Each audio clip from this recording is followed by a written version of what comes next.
want to just use the cup on its own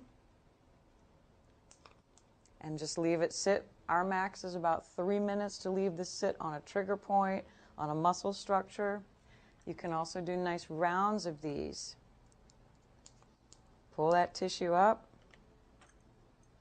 and then release the pressure one by one. I'm going to move that big one there, put a couple more on here. So let's say you had somebody come in with lung issues, very congested lungs. You can simply create your suction in rounds and then release it. So what this is doing is setting up a pumping movement right over the lung area. And is that comfortable? Okay. And then just start releasing them. And I use the valve at the top to release it. So setting up this pumping movement gets the blood moving up and back down, up and down. So what we're doing is getting a release from the lung tissue and from the muscular tissue. I really prefer to do that without the tube. It gives me a little better and easier release.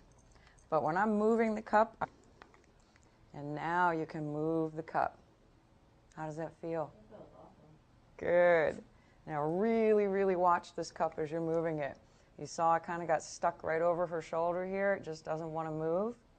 Very often I just tuck my gun, come behind it, move it over that spot, and you may see a nice dent occurring. So you see how that's pointed up in the cup? Has a little point on the tissue. As my husband says, that should look like a nice hamburger bun. This does not. She's got some adhesions in here. So now as I move that over, some of those release. So the neat thing with this is you can also evaluate your client on the table. You see that dent showing up and the way the cup just jumped. So she's got some pretty good adhesions in the infraspinatus, the supraspinatus, and you can see a little puckering in the tissue just as we get around there.